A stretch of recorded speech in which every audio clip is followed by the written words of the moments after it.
अस्सलाम वालेकुम स्टूडेंट्स। आज कोऑर्डिनेशन जो हमारा चैप्टर चल रहा है उसके जो एक टॉपिक है एंडोक्राइन सिस्टम। ठीक है, हमने जो है ना वो नर्वस कोऑर्डिनेशन सिस्टम हमने पढ़ लिया था। तो आज हम endocrine system which is another coordinated system in animals। ठीक है, यानी ये एक और कोऑर्डिनेशन सिस्टम है। ये नर्वस सिस्टम के अलावा ये कोऑर्डिनेशन सिस्टम एक और है। दो कोऑर्डिनेशन सिस्टम आपसे मैंने शुरू में कहा था। तो endocrine system which comprises the mostly glands. ठीक है, these glands which secrete the hormones। अब हार्मोन्स क्या हैं? These are the chemicals which is released from the glands, different glands which is present in our body, and these hormones which regulates different functions in our body. These are the growth, reproduction, sugar level in our blood। ये सारे जो functions हैं ये hormone जो है ना वो control कर रहे हैं। और एंडोक्राइन सिस्टम में जो एंडोक्राइन ग्लैंड्स हैं, these are the ductless. Ductless का मतलब है इसमें कोई भी नाली नहीं होती, and which pour the hormones in the blood, and blood carries these hormones to the different part of the body। तो ये डायरेक्ट हार्मोन जो है ये ब्लड के अंदर ये पोर करता है, फिर उसके बाद ब्लड जो है ना वो डिफरेंट बॉडी पार्ट जहाँ जहाँ उसे ज़रूरत होती है उसको ले जाते हैं। तो there are many different glands, but very important glands which are discussed here। The first gland is a pituitary glands। ठीक है, pituitary glands, this is also a ductless glands। Pituitary glands, अब इसकी लोकेशन कहाँ है? Which is present in the brain, which is suspended in the hypothalamus with a very short stock. छोटे से stock के साथ ये हाइपोथैलेमस में पाया जाता है, and which have the two lobes like this, posterior lobe and anterior lobe.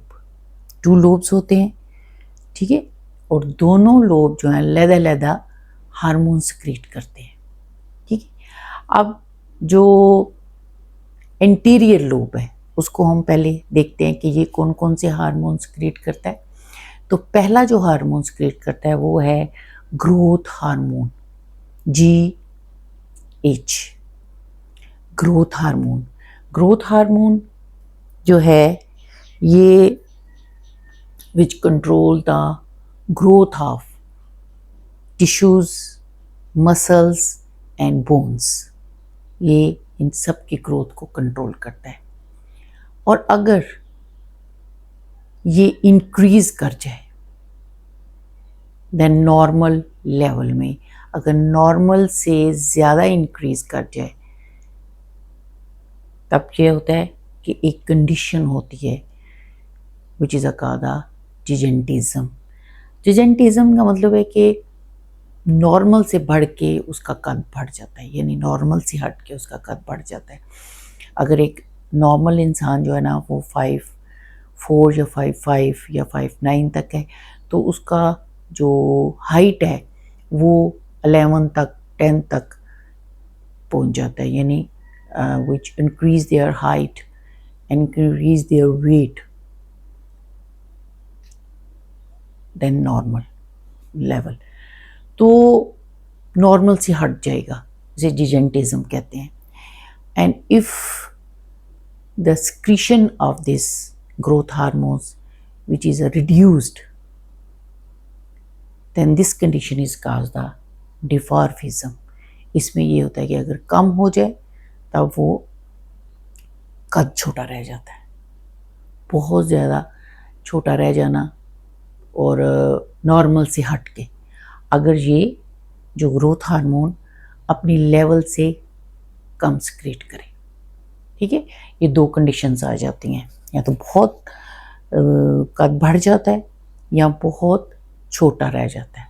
ठीक है, तो ये एंटीरियर लोब में एक और जो है वो आ जाता है हार्मोन, जिसे कहते हैं adreno corticotropic hormone, ACTH, adreno corticotropic hormone. ये जो है which is released from the adrenal cortex, ये एड्रीनल कॉर्टेक्स से निकलता है, and which control the hormones which is excreted from the cortex.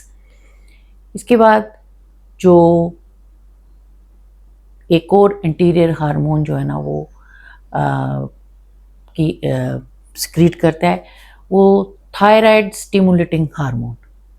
ठीक है, तीसरा हार्मोन, एक तो ये हो गया ग्रोथ हार्मोन, दूसरा हो गया एंड्रीनो कॉर्टिकोट्रोपिक हार्मोन्स TCTH, ACTH, तीसरा आ जाता है thyroid stimulating hormone which control the secretion of thyroid hormones and this is a thyroxine।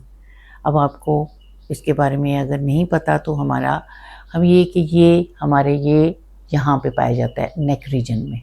ठीक है, और ये हमारे थायराइड ग्लैंड जो हैं ये एक हार्मोन सिक्रीट करते हैं, इसे कहते हैं थायरॉक्सिन। और थायरॉक्सिन जो है वो आपके मेटाबॉलिक जो एक्टिविटी है उसको कंट्रोल करता है, या आगे जाके मैं आपसे इसके बारे में डिस्कस करूँगी।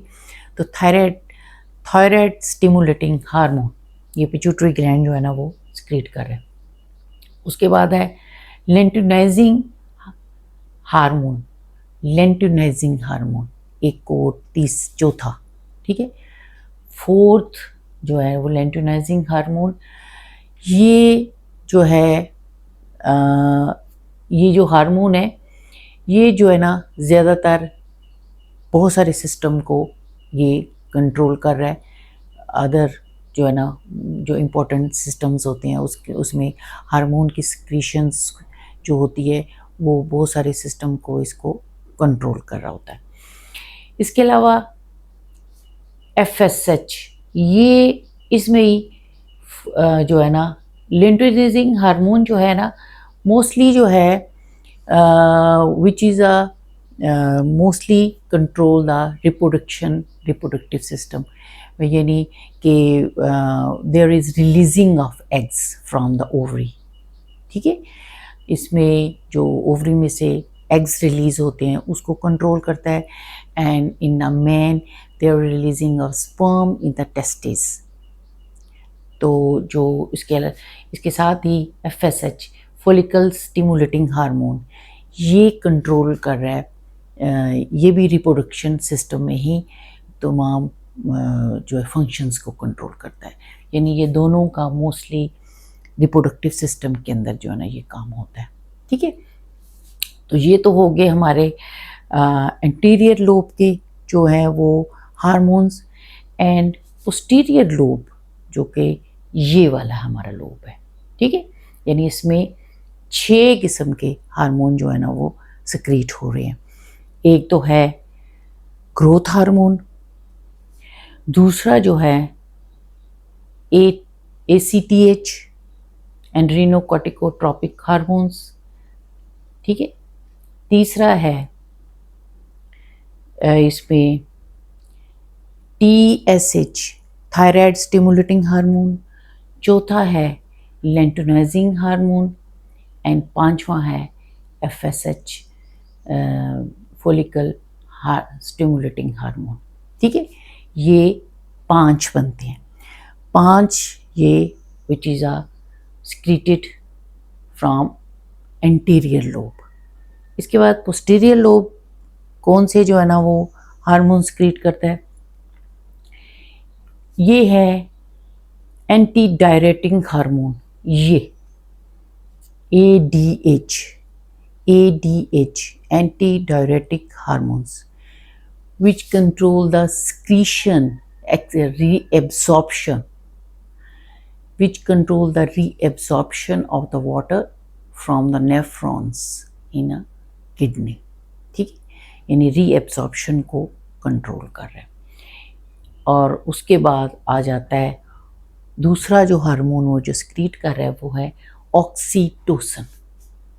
ऑक्सीटोसिन जो है वो ज़्यादातर उस वक्त सक्रीशन होती है इसकी when the birth, childbirth is start and there is a contraction of the uterus during the childbirth and ejection of milk from the mammary glands।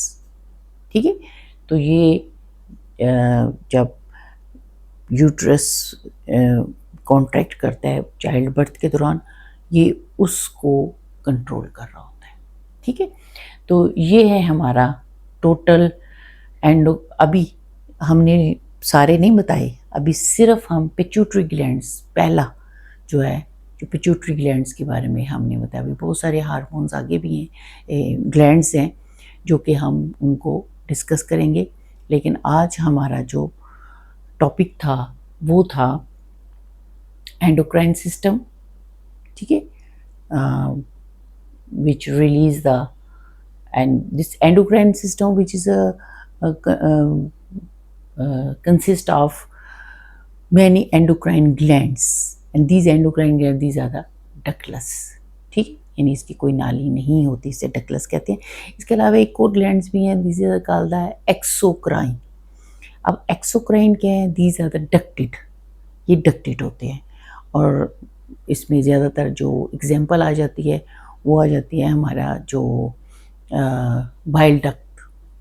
ठीक है, बाइल डक्ट जो है ना वो सीधी स्मॉल इंटेस्टाइन में जाके गिरती है, जिसमें से बाइल जो है ना वो स्मॉल इंटेस्टाइन में जाता है। तो ये जो है ना बहुत कम है जो कि एक्सोक्राइन है, लेकिन ज़्यादातर जो है ना वो एंडोक्राइन ग्लैंड्स ही हैं which is create the hormones. ठीक है, ये भी आपको मैं these are the chemicals and which control all the mostly these are all the activities like the growth, reproduction, sugar level।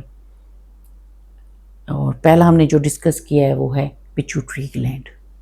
ठीक है, पिट्यूटरी ग्लैंड में 5 किस्म के जो है ना वो हार्मोन्स क्रिएट होते हैं और उसके पिट्यूटरी ग्लैंड्स के 2 लोब्स हैं। ठीक है, anterior lobes and posterior lobes. Anterior lobe जो हैं वो 5 किस्म के हार्मोन्स क्रिएट करता है एंड पोस्टीरियर लोब ये 2 किस्म के हार्मोन्स क्रिएट करता है। ठीक है, इनके नाम हैं जो कि आपको याद करने पड़ेंगे और इनको अच्छी तरह आप देख लीजिए, इस तरह एक लेआउट बना लें और आपको याद करने में भी आसानी रहेगी। मुझे उम्मीद है कि आपको समझ आ गई होगी। शुक्रिया बहुत।